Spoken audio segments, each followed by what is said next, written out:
Hello दोस्तों, welcome back to my channel. See you around.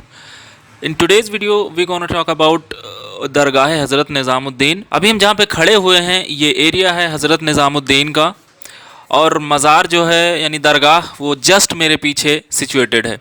तो आइए चलते हैं और देखते हैं हज़रत निज़ामुद्दीन की दरगाह. तो आइए बढ़ते हैं इस वीडियो में आगे. इसमें हम हज़रत निज़ामुद्दीन औलिया की दरगाह के बारे में बात करेंगे, इस एरिया की हिस्ट्री और इस दरगाह से जुड़े अमेजिंग फैक्ट, और इसके साथ साथ हज़रत निज़ामुद्दीन औलिया की लाइफ, उनकी बायोग्राफी, हिस्ट्री, उनकी टीचिंग्स और उनसे जुड़े बहुत सारे अमेजिंग फैक्ट्स. तो बने रहिए इस वीडियो में हमारे साथ आखिर तक. और अगर आपने हमारे चैनल को अभी तक सब्सक्राइब नहीं किया है तो ऐसी अमेजिंग जानकारियों के लिए और इन सूफ़ी संतों के भाईचारे और मोहब्बत के पैगाम को बढ़ाने के लिए हमारे चैनल को सब्सक्राइब करें, ताकि हम ऐसी ही अमेजिंग वीडियोस और जानकारियां आपके लिए और भी फ्यूचर में ला सकें. जिस बस्ती को अभी हम देख रहे हैं या जिसमें हज़रत निज़ामुद्दीन औलिया की दरगाह है, उसका नाम गयासपुर हुआ करता था, जिसको बाद में बदल कर इन्हीं के नाम पर रख दिया गया. और आज की डेट में ये पूरा इलाका इन्हीं के नाम से जाना जाता है, जिसमें Hazrat Nizamuddin railway station, Nizamuddin east and Nizamuddin west आते हैं. हज़रत निज़ामुद्दीन का जन्म 1238 में बदायूं में हुआ था, जो कि उस वक्त दिल्ली सल्तनत के अधीन था. हज़रत निज़ामुद्दीन चिश्तिया फ़िरक़े के आखिरी वली हुए हैं, और इनके पीर यानी इनके गुरु का नाम हज़रत बाबा फ़रीदुद्दीन था. इनकी माँ इन्हें बाद में दिल्ली शहर ले आईं और यहीं पर इन्होंने अपनी एजुकेशन हासिल करी, और बाद में एजुकेशन हासिल करने के लिए दूसरे शहर भी गए और फिर यहीं दिल्ली में रुक गए. इनकी डेथ 1325 में हुई, और ये प्रेजेंट में जो आप दरगाह देख रहे हैं इसका निर्माण 1626 में हुआ था. हज़रत निज़ामुद्दीन के वालिद यानी उनके फादर की डेथ 5 साल की उम्र में ही हो गई थी. ये दिल्ली शहर में अपनी माँ के साथ शिफ्ट हुए थे. इनकी बायोग्राफी को बादशाह अकबर के मशहूर राइटर और वज़ीर अबुल फजल ने आईनाई अकबरी में लिखा है. हज़रत निज़ामुद्दीन ने अपनी बेसिक एजुकेशन यहीं दिल्ली में हासिल करी, और फिर 20 साल की उम्र में इन्होंने अजोधन का सफ़र किया अपनी फर्दर एजुकेशन के लिए. अजोधन जो कि आज की डेट में पाकपटन पाकिस्तान में है, और वहाँ ये उस वक्त के चिश्तिया सिलसिले के सबसे बड़े बुज़ुर्ग और मशहूर सूफ़ी संत बाबा फ़रीदुद्दीन के स्टूडेंट और उनके डिसाइपल हो गए. उन्होंने वहाँ अपनी दीनी तालीम और तसव्वुफ़ की तालीम हासिल की. बाबा फ़रीदुद्दीन गंशकर के पास रहकर इन्होंने अपनी दीनी और तसव्वुफ़ की तालीम हासिल की, लेकिन वहाँ ये रुके नहीं और दिल्ली वापस आ गए. ये हर रमज़ान के महीने में अपने गुरु और पीर की ज़ियारत को जाते और उनकी खिदमत करते थे, और पूरा रमज़ान वहीं उनके साथ रहकर इबादत करते थे.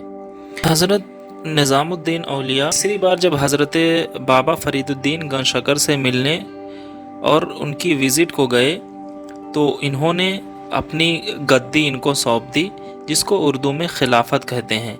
यानी हज़रत बाबा फ़रीदुद्दीन ने हज़रत निज़ामुद्दीन औलिया को अपना उत्तराधिकारी मुकर्रर कर दिया. और जब हज़रत निज़ामुद्दीन औलिया वापस दिल्ली पहुँचे तो उनको पता चला कि हज़रत बाबा फ़रीदुद्दीन गंशकर यानी उनके पीर का देहांत हो चुका है.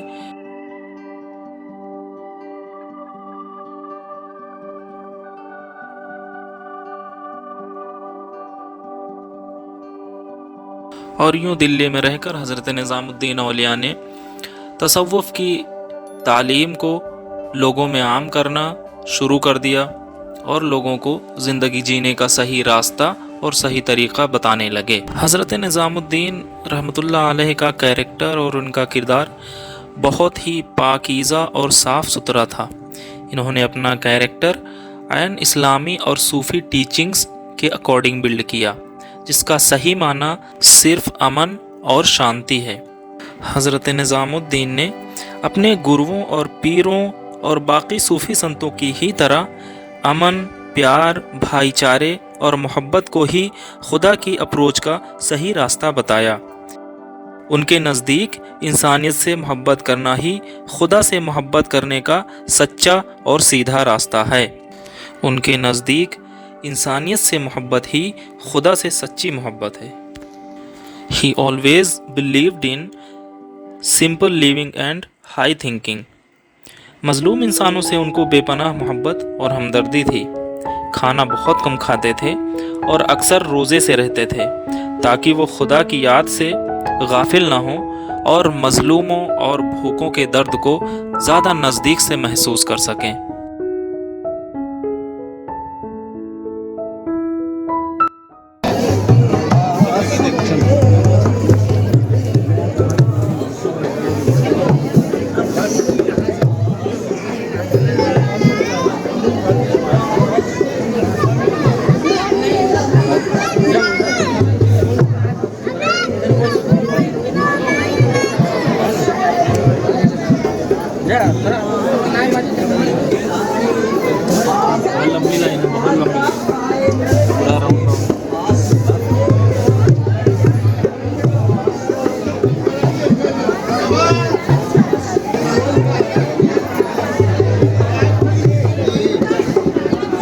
حضرت نظام الدین اولیاء نے خدا کی عبادت کے ساتھ خدمت خلق یعنی ہیومن سروس اور ہیومینٹی سے محبت کو بہت ہی امپورٹنس دی۔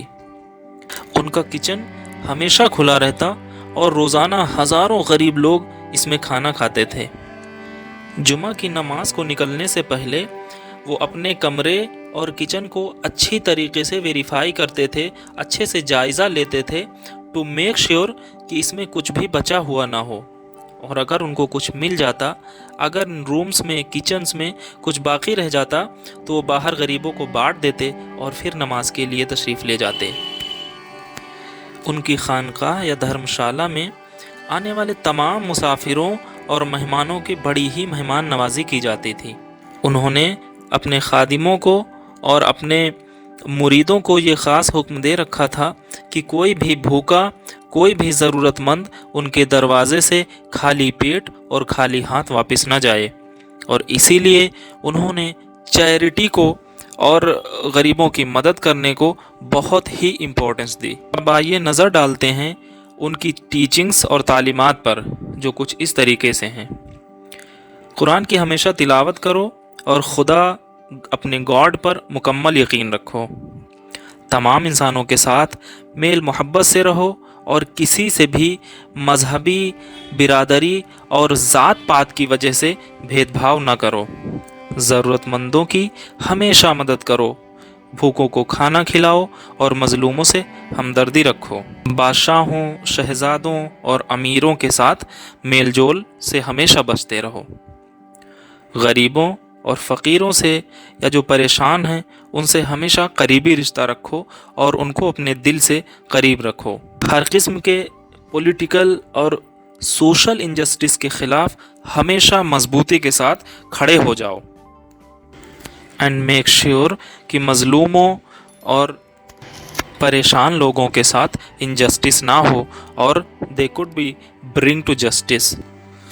جس بستی کو ابھی ہم دیکھ رہے ہیں یا جس میں حضرت نظام الدین اولیاء کی درگاہ ہے، اس کا نام غیاث پور ہوا کرتا تھا، جس کو بعد میں بدل کر انہی کے نام پر رکھ دیا گیا، اور آج کی ڈیٹ میں یہ پورا علاقہ انہی کے نام سے جانا جاتا ہے، جس میں حضرت نظام الدین ریلوے اسٹیشن، نظام الدین ایسٹ اینڈ نظام الدین ویسٹ آتے ہیں۔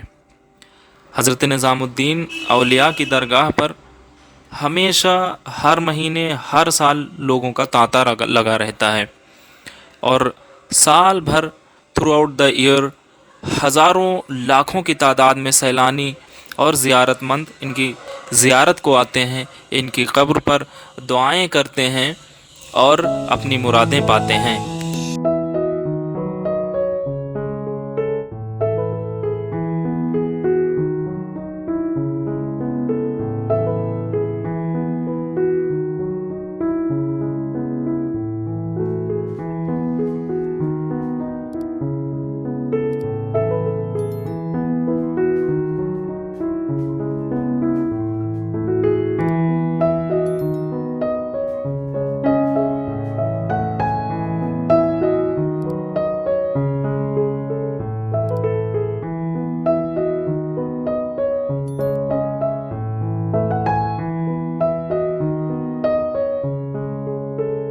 اگر آپ نے ہمارے چینل کو ابھی تک سبسکرائب نہیں کیا ہے تو ایسی امیزنگ جانکاریوں کے لیے اور ان صوفی سنتوں کے بھائی چارے اور محبت کے پیغام کو بڑھانے کے لیے ہمارے چینل کو سبسکرائب کریں، تاکہ ہم ایسی ہی امیزنگ ویڈیوز اور جانکاریاں آپ کے لیے اور بھی فیوچر میں لا سکیں۔